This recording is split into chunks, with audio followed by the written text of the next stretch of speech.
Hola y feliz lunes. Otra vez estoy en un parte del mundo que nadie sabe, pero si ustedes me pueden enviar un correo electrónico diciendo dónde pueden recibir extra crédito. Bueno, voy a empezar clase con la palabra de Dios y este es el verso del día. Dice Romanos 12:2, no se amolden al mundo actual, sino sean transformados mediante la renovación de su mente. Así podrán comprobar cuál es la voluntad de Dios, buena, agradable y perfecta. Don't mold yourselves to the current world, but rather be transformed by means of renewing of your mind, so you will be able to prove that which is the will of God, the good, pleasing, and perfect. Estoy tratando de trabajar en esto, renovar mi mente con la palabra de Dios. I'm trying to work on getting my mind filled with the Word of God and not the media, not just people's opinions, pero la palabra de Dios. Hopefully you'll do the same. Vamos al verbo del día. El verbo del día hoy es... es probar. Comes from your vocab list, which reminds me, el quiz de vocabulario es mañana.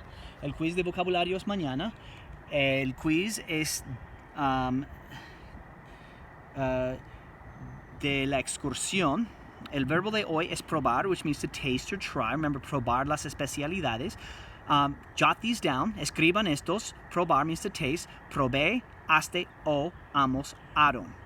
I tasted. Probaba, abas, aba, abamos, aban. I was tasting. Present tense. Pruebo, pruebas, prueba, probamos, prueban. It is a stem changer, but only in the present there. And the subjunctive, which I didn't put. Future tense. Probaré, has, a, hemos, han. I will try. Now, the two tenses that we're especially focusing on are the perfect tenses. Yesterday, I taught you, or actually last Thursday, I taught you the past perfect. You take haber and put it in the past tense, which is había, habías, había, habíamos, habían. I forgot to put an N on that. Probado. I had tasted. Put it in the present tense. Has, a, hemos, han. I have tasted. Notice I put había underneath the imperfect tense, and I put has, a under the present tense. There's a reason for that. Okay, that's our verb of the day. So let's review the past perfect tense. Make sure you understand it. I know it's been a couple days since we've talked about it, and we worked on that, and you sent me your email last Thursday. Thank you for doing that. Okay, there's this thing called the perfecto pasado. The perfecto pasado takes haber plus the past participle. What's a past participle, you ask? It is ado, ido, or the song. Hecho, dicho, puesto, roto, vuelto, visto, cubierto, muerto, abierto, escrito, resuelto, y descubierto. You do not change the ado or ido to something feminine or plural. You leave it as is. And, of course, the wind is back. Here we go. So, conjugating haber, it becomes había, habías, había, habíamos, habían, plus ado, ido, or song. What does this equal? How do you say something you had done? Or in other words, something you did before something else in the past, or something that happened before something else happened in the past. For example, before I made this video, I had prepared. Yo había preparado. Okay, so do I have some... let's practice this in the textbook. Of course, the homework is due tomorrow. That would be 272, 273. And we're going to practice these. I'm not going to force you to email these with me, but I do want you to write them down or to say them out loud. Take your text. Tomen el texto, por favor. Y vamos a página 363, 363, 363. And let's... I said the wrong page. 364, and let's do activity 7. Okay? And I'll show you the answers as we come, but I want you to just jot them down or to say them out loud. I don't care which. It's okay if people are around. They don't care. They understand you're in school right now. That's all that matters. Activity 7. Here we go. Explica lo que había hecho cada persona en los lugares indicados. Explain what had happened in each of the places. So, the model says, Juan fue a la panadería. John went to the bread store. Well, what had happened? Well, John had bought some bread. Juan había comprado un bar de pan. So, number 1, Eva y Miguel fueron a la frutería. So I want you to say why they had bought some apples or something like that. So you want to say something like this. Here it is. Habían comprado unas manzanas. Maybe you said something different. Okay? Number 2, jot it down or say it. I don't care. Number 2 says, Tú fuiste a la bombonería. You went to the candy store. Well, what had you done? All right, let's see how you did. Habías comprado chocolate, or something like that, something sweet. Number 3, nosotros fuimos al kiosco. We went to the kiosk. Why, what had we done? What had we done? Habíamos comprado una revista. We had bought a magazine or a newspaper or a stick of gum. Número 4, David fue al banco. What had David done? David había sacado dinero. David had taken out some money, or whatever you want to say. Make up your own creativity. Remember, words mean things. Just plug them together, make your little puzzles. Number 5, yo fui a la farmacia. I went to the pharmacy. What had I done? Why, había buscado mi medicina. I had looked for my medicine. Okay, next one. Remember, you're doing these on your own. Ella fue a la lechería. She went to the dairy store. What had she done? All right, let's see. Había comprado leche helado. She had bought milk and ice cream, or yogurt, or queso. 7, ellos fueron a la verdulería. They went to the veggie store. What had they done? Why, they had bought, how do you say it? Habían comprado cosas para ensalada. They had bought some stuff for salad, or habían comprado lechuga, or whatever you buy at a vegetable store. 8, mi hermano fue a la florería. My bro went to the flower store. What had he done? Había comprado algo para su novia. All right. Number 9, my friends went to the pastelería. I didn't write anything down. What'd you write? Good. Habían, good, I heard somebody say, comprado pastel de chocolate. Number 10, él fue a la ferretería. He went to the hardware store. What had he done? Había comprado herramientas. He had bought some tools. Muy bien. Let's continue practicing on activity 8. Activity 8. Once again, just say these out loud or jot them down. Exprésate el resultado de las siguientes acciones. Express the result of the following actions. Joaquín había abierto la puerta. So there they're saying Joaquín had opened a door. So therefore, how's the door doing? Ahora la puerta está abierta. Now the door is open. That's the result of the action. So now we're going to use these as adjectives. And when they're adjectives, they have to agree in number and gender with the noun they modify.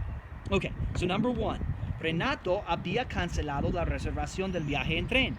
Renato had canceled her reservations for her train trip. So now what's up with the reservations? Take a look.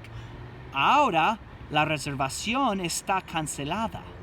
Notice it's cancelada because it's feminine. All right, you do number 2. Nosotros habíamos escrito una novela. We had written a novel. Now what's up with the novel? The novel is written. Ahora la novela está escrita. It's feminine singular. Good. Number 3. Los romanos habían construido una muralla. The Romans had constructed a wall. Evil Romans. Ahora la muralla está construida. That's correct. It is constructed. Number 4. Lisa había analizado los mapas. Annalisa had analyzed the maps. Now what's up with the maps? What condition are they in? Ahora los mapas están analizados. Map is a masculine word, even though it ends in A. Tú habías explorado el castillo. You had explored the castle. Now the castle is... Ahora el castillo está explorado. The castle is explored. All right, do one more. El tren había roto las vías. The train had broken the tracks. What condition are the tracks in now? Ahora las vías están rotas. That's right. Hecho, dicho, puesto, rotas. Why is it rotas? Because tracks are plural and they're feminine. Okay, we're going to do a little cultural ditty. Turn the page, and I'm going to try to read this along with you. Hi, yep, I'm still here. I know you haven't seen my face. Probably a good thing. Here we go. Turn the page. We're going to do the Gramática en contexto, the grammar in context. We're going to be looking for this había plus ado ido. Is it real, or is this something just to keep you busy during quarantena? No. All right, here we go. So, José Luis es un estudiante de Barcelona que está pasando el verano en Madrid. José Luis is from Barcelona, but he's spending the summer in Madrid. Está leyendo un resumen de la historia de Toledo en un guía de viajero. He's reading about the history of Toledo in a tour guide book. All right, so we're going to read this too. We're going to learn a little bit about history of Spain, and perhaps some of you who've taken world history know a little bit about this, but we're going to try to break this down a little time. All right, the first people that we're going to start studying in Spain are the Romanos. Guess who they are? Cuando los romanos llegaron al río Tajo en 192 AC, los íberos ya habían construido una colonia importante allí. All right, let's break that down. When the Romans arrived to Rio Tajo in 192 after Christ, antes de Cristo, before Christ, los Iberos ya habían construido. The Iberians had already built an important colony there. Los romanos establecieron una fortaleza en el mirador de la ciudad. The Romans established a fort on the lookout of the city. El puente de Alcántara, el puente más antiguo de la ciudad, data la época romana. The bridge of Alcántara, the most ancient bridge in the city, dates to the Roman era. El Imperio Romano ya había empezado a desintegrarse cuando los visigodos tomaron Toledo en 418. All right, break that down. I want you to read it. The Roman Empire ya había empezado, had already begun to disintegrate when the Visigoths took Toledo, through war in 418. All right, so that's the first people that we know that kind of ruled in Toledo.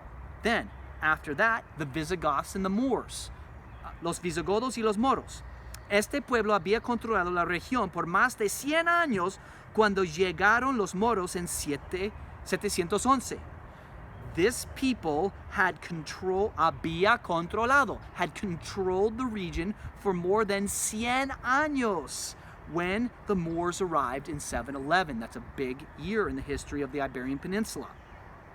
Estos construyeron el Alcázar sobre las ruinas de la fortaleza romana. These people constructed el Alcázar, which is a castle, a fortress, over the ruins of the Roman fortress there. Los moros habían estado allí por casi 350 años cuando Alfonso VI de Castilla tomó control de la ciudad en 1085 y la hizo su capital. The Moors habían estado, had been there for almost 350 years when Alfonso VI of Castilla took control of the city in 1085 and made Toledo the capital. Alfonso X, ready? Alfonso X. Durante el gobierno de Alfonso el Sabio, en el siglo VIII, la ciudad ya había crecido mucho. Fue una época de riqueza cultural e intelectual. During the government of Alfonso the Wise, in the 8th century, the city ya había crecido. You see, we actually use this. Had already grown a lot. Fue una época, it was a period of richness, cultural and intellectual. All right, he was one of the kings. Another one of the kings was named Felipe II. En el siglo XVI, Toledo había perdido su importancia, por eso Felipe II estableció su corte en Madrid en 1561. In the 16th century, Toledo had lost its importance. That's why King Philip II established its court in Madrid in 1561. Once again, había perdido. It had lost its importance. All right, and hoy, nowadays, En 1986, Toledo fue declarada por la UNESCO Ciudad Patrimonio Mundial. In 1986, Toledo was declared by the United Nations a patrimonial city of the world. Muy bien. Yay. So that's a little bit of history of the city of Toledo. If you ever get to Europe, España, visit Toledo. I've been there. It is gorgeous. Muy bien. You are now going to have a little assignment. I want you to type me this in an email, the answers to Activity 10. Were you listening? Here we go. I just need one-word answers or two-word answers. I don't need complete sentences. I just want to see if you can do a little thinking of the article we just read. So it says, Activity 10, contesta las siguientes preguntas sobre la información histórica. Number 1, ¿quiénes fueron los primeros habitantes del área donde más tarde se estableció la ciudad de Toledo? Who were the first inhabitants of this area? We just read it. You just send me a little email, as well as in that email say how long you spent on Español today. Don't forget your quiz tomorrow. Oh, and your workbook 272, 273.